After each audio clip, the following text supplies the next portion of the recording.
You ever notice how the truth is usually short? Someone tells you they love you. 3 words. Someone admits they messed up. 4 words, maybe 5, but a liar. A liar will write you a novel. They will give you footnotes, appendices, director commentary. They will over-explain until you are drowning in details that do not matter. This is the detail trap. And once you see it, you cannot unsee it.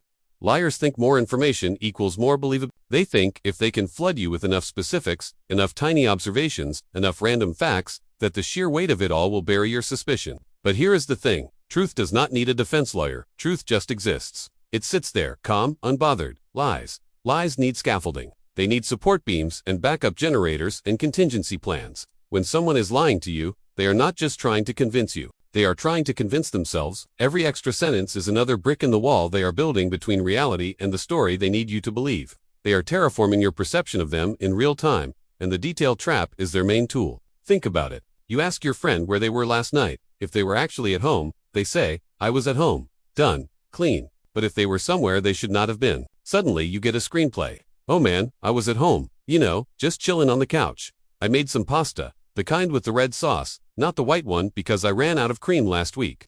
I watched that show everyone keeps talking about, the one with the detective. Got through like 3 episodes. My phone died around 10, so I just went to bed early." You did not ask for a food diary. You did not ask for a streaming report, but they gave it to you anyway, because in their head, more details equal more truth. It does not, it equals more panic. This happens everywhere, in relationships, in workplaces, in politics. The person who cheated will tell you about the traffic on the way home, the song on the radio, the color of the sky. The employee who stole will explain their entire morning routine. The politician caught in corruption will spend 20 minutes describing the weather on the day of the meeting. None of it matters. All of it is noise. But noise is the point. Noise makes you forget what you were even asking about. The detail trap works because human beings are wired to trust specificity.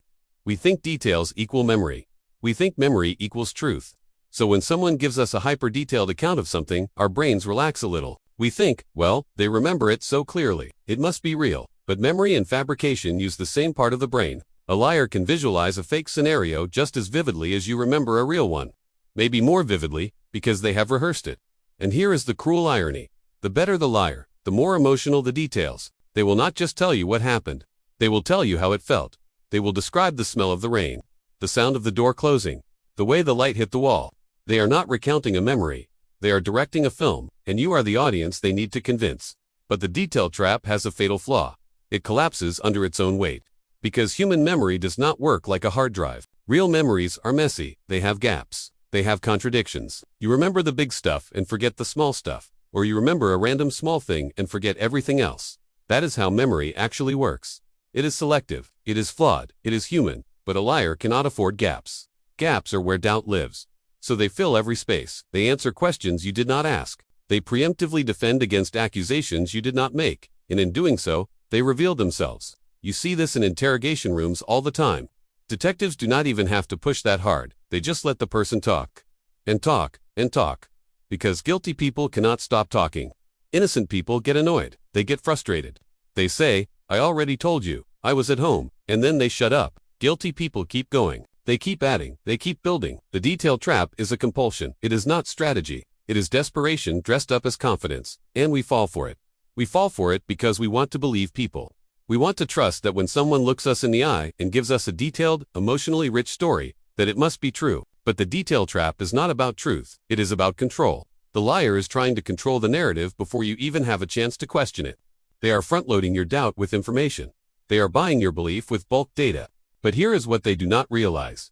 Truth does not need to be sold. Truth does not need a pitch. Truth is not worried about whether you believe it or not, because truth is not trying to perform. Lies perform. Lies audition. Lies rehearse in the mirror and hope they nail the delivery. The next time someone over-explains, pay attention. Not to what they are saying, but to why they are saying so much. Ask yourself, did I ask for this level of detail? Did I need to know the brand of coffee they drank or the exact time they checked their email? No, you did not, but they gave it to you anyway. Because they are not answering you. They are answering the voice in their head that is screaming. They do not believe you. Say more, say more, say more. And so they do. They pile on adjectives, they add timestamps, they throw in irrelevant side characters, they describe the wallpaper, they mention the weather. They do everything except tell you the simple, clean truth, because the simple, clean truth does not exist. They have already deviated from it, and now they are trying to build a new reality that sounds close enough to the old one that you will not notice the difference. But you will, because the detail trap always gives itself away. It always says too much. It always goes one sentence too far. And once you see it, once you recognize that over-explanation is not clarity but camouflage, you start seeing it everywhere. In your relationships, in the news, in your own head, when you catch yourself justifying something you know is wrong. The detail trap does not just catch liars. It catches all of us. Every time we feel guilty, every time we are afraid of being judged, every time we think the truth is not good enough on its own, so we dress it up, accessorize it, give it a backstory. But the truth does not need a backstory. The truth is already dressed. It does not need makeup. It does not need lighting. It just needs to be said. So when someone starts giving you a TED Talk in response to a yes or no question, do not get lost in the details. Step back, look at the shape of what they are doing. Because the detail trap is not about the details, it is about the trap. And the only way out is to stop talking. But liars cannot stop talking. That is how you know.